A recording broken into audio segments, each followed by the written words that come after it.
아침 묵상에 오신 여러분들을 환영하고 축복합니다. 또 이렇게 하루의 시작을 하나님과 함께 할 수 있도록 허락하신 하나님께 감사드리고요. 또 이렇게 하루의 시작을 하나님과 함께 했을 때 하나님께서 우리의 삶 가운데 특별한 은혜를 베풀어 줄 줄 믿습니다. 오늘은 하갈과 이스마엘이라는 제목을 가지고 창세기 16장 1절부터 16절까지 말씀을 좀 더 살펴봤으면 좋겠습니다. 우리 6절 말씀 같이 한번 읽어볼까요? 같이 읽겠습니다. 아브라함이 사라에게 이르되 당신의 여종은 당신의 수중에 있으니 당신의 눈에 좋을 대로 그에게 행하라 하매 사라가 하갈을 학대하였더니 하갈이 사라 앞에서 도망하였더라. 예, 우리가 어저께 살펴본 것처럼 약속의 땅에 온 지 10년이 지나도록 자녀가 없었어요. 그러자 사라가 어떤 방법을 생각을 해내죠? 그 당시 세상 사람들이 하는 풍습에 따라서 여종인 하갈을 통해서 아들을 낳으면 그 아들을 양자로 들여서 후손을 이으려고 합니다. 그러니까 하갈의 자녀를 자신의 아들로 삼으려고 그러죠. 그런데 문제가 생겼어요. 이 인간적인 방법을 따른 결과 어떤 결과가 따랐어요? 하갈이 임신을 하자 교만해졌죠. 교만해져서 사레를 구박하게 됩니다. 그러자 사레가 하나님 앞에, 하나님이란다, 아브라함 앞에 이야기하죠. 당신의 여종이 저렇게 교만하게 군다. 그랬더니 아브라함이 뭐라고 그래요? 사레가 사레한테 당신의 여종이니까 당신 마음대로 하라고. 그래서 다시 뭐라는 거예요? 이 하갈을 구박하게 되는 거죠. 결국에 오늘 이 본문을 통해서 우리가 알 수 있는 건 뭐예요? 정말 사레나 아브라함이나 하나님의 약속이 희미해지자 뭘 하기 원했던 거예요? 정말 인간적인 방법을 통해서 그 문제를 해결하길 원했던 거예요. 그런데 어떻게 됐습니까? 그 결과 모든 관계가 파괴되었죠. 그게 세상적인 방법의 특징이에요. 우리가 보기에, 인간적으로 보기에 좋아 보이잖아요. 그리고 저러면 될 것 같잖아요. 그런데 정말 그 길을 따랐을 때 결국에 우리에게 남는 것은 많지 않을 수 있습니다. 물론 어저께 얘기했던 것처럼 인간적인 방법이 세상적인 지혜가 다 나쁜 건 아니에요. 그런데 그 전에 반드시 믿는 사람이 해야 될 게 있어요. 그건 뭐냐면 하나님께 먼저 구해야 돼요. 그리고 하나님께 먼저 구하고 이것이 하나님의 뜻에 합당한지 먼저 찾아야 돼요. 그랬을 때 세상의 지혜도 정말 우리 삶 가운데 유익한 것이 되게 되는 거죠. 그래서 이렇게 하갈이 사라의 구박을 받다 결국엔 뭘 하게 됩니까? 도망하게 되는 거예요. 그런 다음에 그러면 하갈이 도망갔을 때 어떤 일이 있었을지 7절과 8절 말씀 같이 한번 읽어볼까요? 같이 읽도록 하겠습니다. 여호와의 사자가 광야의 샘물 곁 곧 술 길 샘 곁에서 그를 만나 이르되 사라의 여종 하갈아 내가 어디서 왔으며 어디로 가느냐 그가 이르되 나는 내 여주인 사라를 피하여 도망하나이다. 예, 여기 보면 이렇게 됐죠. 여호와의 사자가 그를 만나 이르되 하갈에게 나타나셨어요. 그런데 어저께도 말씀드렸지만 이것은 굉장히 특별한 일이라고 이야기했죠. 왜 특별해요? 정말 여호와가 신이 하나님이 또는 하나님의 천사가 처음으로 여자에게 나타난 거예요. 그런데 그 여자가 누구예요? 이방인이에요. 그리고 그 여자가 누구예요? 여종이에요. 참 특별한 일인 거죠. 사실 이렇게 신이 이렇게 여자에게 나타난 것은 성경뿐만 아니라 고대 근동에 있는 모든 신화나 문헌들을 뒤져봐도 이런 경우는 거의 없어요. 성경에서 유일하게 나타났는데 그게 누굴 만났냐면 하갈이에요. 그래서 어저께 이야기했죠. 왜 하갈인가? 물론 하갈을 사랑하고 아껴서 그런 거예요. 그러면서 이것이 주는 메시지가 있다고 그랬죠. 그건 뭐예요? 하갈에게도 나타났는데 하물며 살아있게 있느냐라는 거예요. 우리도 마찬가지예요. 정말 하나님께서 어떻게 하셨습니까? 정말 이방에서 온, 이집트에서 온 한 여종, 정말 어쩌면 보잘것없고 쓸모없을 수도 있어요. 세상적인 눈에 보이면 아무 존재도 아닐 수 있어요. 그 당시의 풍습에 보면. 그런데 그런 사람에게도 하나님께서 정말 고통적에 나타나잖아요. 그런데 우리는 어때요? 우리는 하나님의 백성이라고 이야기하잖아요. 그리스도께서 피값으로 사신 존재라고 이야기해요. 하물며 우리일까 보냐는 거예요. 정말 우리가 고통 중에 있을 때, 아픔 중에 있을 때 하갈에게 나타난 하나님께서 왜 우리에게 안 나타나겠어요? 그 당시 하갈은 하나님에 대한 믿음도 제대로 없었을 텐데. 그런데 우리는 믿음이 있잖아요. 그럼 우리를 그냥 버려두겠습니까? 나타나서 이야기하죠. 사레의 여종 하갈아 라고 이야기합니다. 왜 살해의 여종이라고 이야기했을까? 아마 정말 하갈이 가진 가장 큰 문제는 뭐예요? 하갈이 가진 가장 큰 문제는 뭐냐면 종이란 사실이에요. 자기가 여종이란 사실. 이것은 모든 문제의 근본적인 원인이에요. 그럼 그날에 왜 살해의 여종 하갈아라고 불렀냐? 하나님께서 아신다는 거예요. 너의 아픔과 너의 상처와 네가 왜 그런 고통을 당하고 있는지 그 근본적인 원인을 아신다는 거예요. 너의 아픔을 아신다는 거예요. 우리 하나님도 마찬가지예요. 정말 우리 믿는 백성들, 이 땅을 살면서 우리가 겪게 되는 아픔들, 상처들, 누구보다도 잘 아시는 분이 누구예요? 하나님이세요. 하나님이세요. 그러면 다음에 묻죠. 내가 어디서 와서 어디로 가느냐? 그가 이르되 나는 내 주인의 여주인인 살해를 피하여 도망하나이다. 참 이 도망하나이다 라는 표현이 굉장히 많이 와닿았어요. 여러분 그렇죠. 정말 우리의 인생의 문제를 만납니다. 고난을 만납니다. 그럼 어떻게 돼요? 그걸 이기려고 노력을 하죠. 그런데 이겨져요? 이겨지는 경우도 있죠. 그런데 어떤 경우도 많아요? 이길 수 없어서 그저 피하고 도망가는 경우들이 많아요. 살아있는 자신의 인생의 문제를 해결할 수가 없었어요. 그 문제를 어떻게 해야 될지 모르겠어요. 그래서 마지막 방법은 뭐라는 거예요? 그저 문제로부터 도망가는 거. 우리도 그렇잖아요. 때로는 정말 고난이 있습니다. 어려움이 있습니다. 그랬을 때 이 문제를 어떻게 해야 될지 몰라서 그저 시간만 보내고 그저 넋놓고 앉아있고 그저 도망하는 경우들이 많다는 거. 그때 하나님께서 나타나신 거예요. 너의 아픔을 알고 너의 상처를 안다는 거예요. 그런 다음에 뭐라고 이야기했을까요? 우리 11절 말씀 같이 한번 읽어볼까요? 같이 읽도록 하겠습니다. 여호와의 사자가 또 그에게 이르되 내가 임신하였은즉 아들을 낳으리니 그 이름을 이스마엘이라 하라. 이는 여호와께서 내 고통을 들으셨음이니라. 네. 하나님께서 뭐라고 이야기합니까? 네가 아들을 낳을 것이다. 내가 도망갑니다. 걱정하지 말라는 거예요. 너의 아들을 낳는다는 건 뭐예요? 너의 생명과 아들의 생명을 하나님께서 뭐 하신다는 거예요? 보호하고 지켜줄 거라는 약속을 하신 거예요. 그날에 하나님께서 나타나셨어요. 그리고 사라의 여종 하가라 부릅니다. 하나님은 뭐라고 이야기하는 거예요? 너의 아픔을 안다는 거예요. 알 뿐만 아니라 너를 지키고 내가 보호할 거라고 이야기해요. 그러면서 뭐라고 이야기하냐면 그 아들을 뭐라고 지으라고 그래요? 이스마엘이라고 이름을 지으라고 그래요. 구약시대의 이스마엘은 단순히 호칭이 아닙니다. 이걸 통해서 주고자 했던 메시지가 있어요. 그럼 그 메시지는 뭘까요? 이는 내 고통을 뭐에 여호와께서 들으셨습니다. 그래서 이스마엘로 지으라는 거예요. 그런데 이 이스마엘이라는 이름은 단순히 하갈에게만 해당되는 게 아니죠. 이 이스마엘이라는 이름을 통해서 이름을 짓게 함으로 하나님께서 원하셨던 게 뭐예요?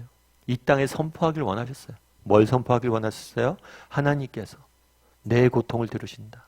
정말 세상 사람들이 보기에 미천하고 보잘것없고 정말 주목하지 않는 한 여인의 아픔과 고통을 들으시는 분이 하나님이란 거예요. 우리도 마찬가지란 거예요.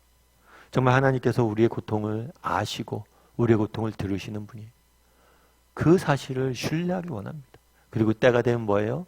그 고통을 해결해 주실 거예요. 우리를 지키시고 보호하시고 그것들을 해결해 주실 거예요. 그 믿음을 가지고 한 걸음 한 걸음 살아가는 사람이 되었으면 좋겠어요. 그날에 이야기합니다. 여호와께서 내 고통을 들으셨다. 우리 하나님은 어떤 분이십니까? 우리의 고통을 들으시는 분이세요. 제가 예전에 어떤 책에서 읽은 이야기인데요. 미국에 어떤 명문 가문이 있었어요. 명문 가문이 있었는데 그 명문 가문에 아들이 한 명 있었어요. 그러니까 부모님 입장에서는 얼마나 귀한 아들이겠어요. 그래서 이 아들을 금이야 옥이야 이렇게 기르면서 어려서부터 좋은 환경, 좋은 여건에서 길렀어요. 정말 하나님 앞에 기도하면서 길렀어요. 이 아들을 통해서 하나님 정말 이 땅에 놀라운 일들을 행하여 주시옵소서라고 기도하면서. 그런데 이 아들이 젊은 날 문제가 생겼어요. 젊은 날 무신론에 빠졌어요. 무신론에 빠졌을 뿐만 아니라 자신의 인생을 낭비하고 허비하는 거예요. 얼마나 좋은 환경이에요. 집에서 모든 것들을 다 해주니까 그것들을 정말 귀한지 모르고 낭비하고 허랑방탕하게 쓰는 거죠. 사실 세상에 많은 부유한 가정의 아들들이 이러한 위험에 빠질 상황들이 많아요. 오늘 우리 사회가 그렇잖아요. 옛날에 정말 우리가 가난하고 어렸을 때 우리가 얼마나 신앙이 좋았습니까? 우리의 믿음의 선조들. 오늘날 우리 사이가 얼마나 부해요. 그러다 보니까 우리가 얼마나 하나님을 찾지 못하고 하나님부터 멀어져 있어요. 아마 이 아들도 그랬던 것 같아요. 그러다가 남북 전쟁이 미국에 터지게 됩니다. 그래서 많은 사람들이 군대에 들어가게 되죠. 그런데 사실은 집안이 좋은 집안이다 보니까 이 아들을 군대 안 보낼 수도 있었어요. 그런데 이 부모가 이 아들을 군대 보내기로 결심을 합니다. 이대로는 안 되겠다. 군대에 보내야겠다. 그리고 군대에 보내요. 군대에 보냈는데 군대에서도 또 좋은 지역에 갈 수 있는 기회가 있었어요. 그런데도 그러지 않았어요. 힘을 안 써서 그냥 최전방에 보냅니다. 최전방에 보내다가 결국에는 전쟁 중에 부상을 당하게 돼요. 그래서 병원으로 옮겨야 되죠. 그런데 후방에 있는 좋은 병원에 보낼 수도 있었어요. 그런데 그러지 않았어요. 일부러 야전 병원에 그냥 뒀어요. 사실 부모 입장에서 쉬운 일은 아니죠. 자녀를 전쟁터에 보낸다는 것, 정말 언제 죽을지도 모르는 그 땅에 보낸다는 것, 하나밖에 없는 아들인데 그렇게 귀하게 길렀는데, 그리고 아래에 다쳤을 때 정말 그곳에 그냥 둔다는 거 쉬운 일이 아니에요. 그럼에도 불구하고 기도함으로 그냥 그곳에 아들을 뒀어요. 그런데 나중에 이제 아들이 이제 병이 나았죠. 잘 치료를 받아서. 그런데 이 야전병원에서 어떤 일이 있었냐면 그곳에 있는 군목이 있었어요. 군목이 있다 보니까 군목이 전도를 했겠죠. 그러니까 정말 생사의 죽음 앞에서 이 사람이 하나님을 만난 거예요. 이 군목에 전도를 받아서. 그래서 훗날 이 사람이 뭘 했냐면 그때 하나님을 만나고 인생이 전혀 바뀌게 됩니다. 그래서 군 제대 이후에 정말 자신의 삶을 열심히 살죠. 그래서 병원을 짓고 학교를 짓고 교회를 짓고 그래서 정말 귀하게 하나님 앞에 쓰임받게 돼요. 사실 그렇잖아요. 정말 어려서부터 믿음을 가지고 우리 자녀 기도하면서 키웠는데 자녀가 정말 하나님 뜻대로 내 뜻대로 되지 않고 그렇게 방탕하는 시간을 보냈을 때 부모의 심정은 어땠겠어요?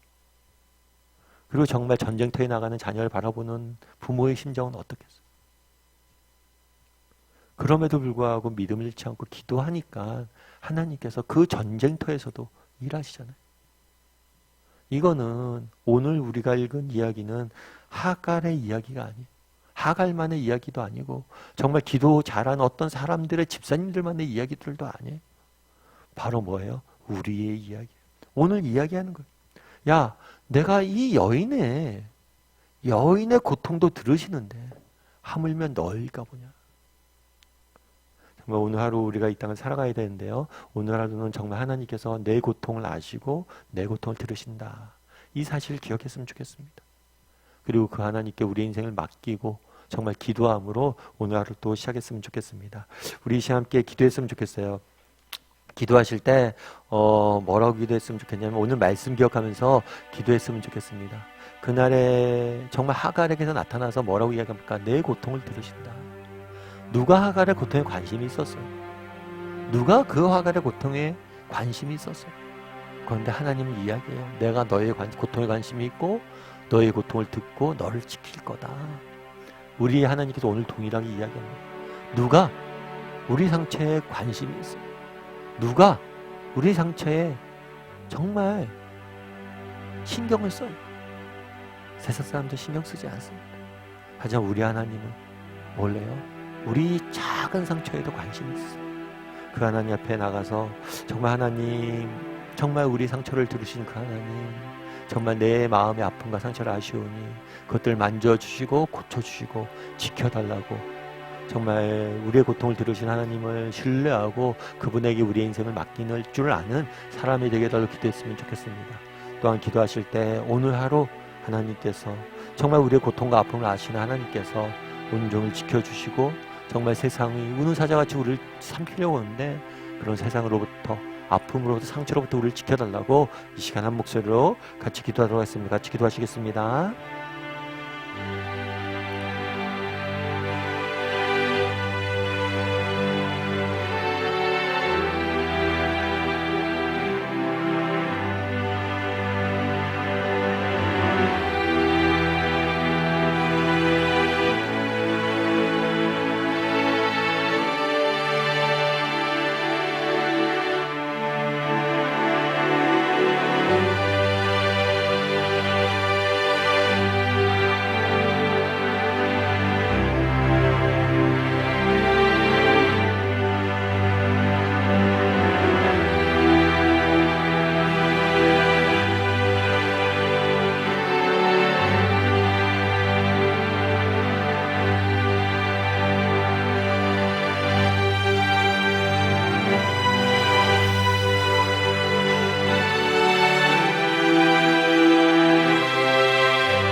사랑의 하나님, 그날의 하갈이 무작정 어디로 갈지도 모른 채 도망쳐 나온 모습들을 보게 됩니다.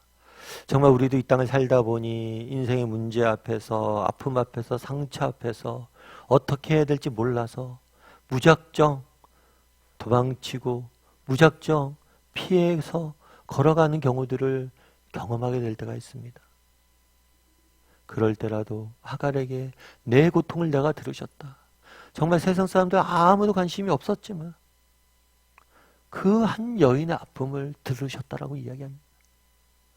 우리 하나님께서 우리의 아픔을 들으시고 우리의 고통을 들으시고 정말 함께 아파하시고 우리를 지키시고 그 고통을 해결하기 원하신 분이심을 믿고 신뢰하게 도와주시옵소서. 그리고 우리의 고통을 들으시는 그 하나님을 바라봄으로 오늘 하루도 믿음의 길을 걸어갈 수 있는 우리 모두가 될 수 있도록 주여 붙잡아 주시옵소서. 하나님께서 오늘 하루에 우리의 인생도 지켜줄 줄 믿사오며 모든 말씀 예수님의 이름으로 기도드리옵나이다. 아멘.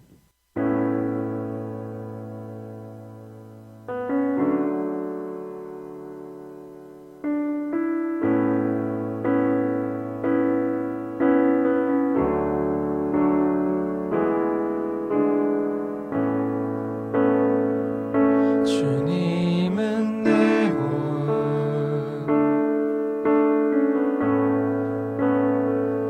주님은 내 옷, 내 안에 성령 살아 계셔.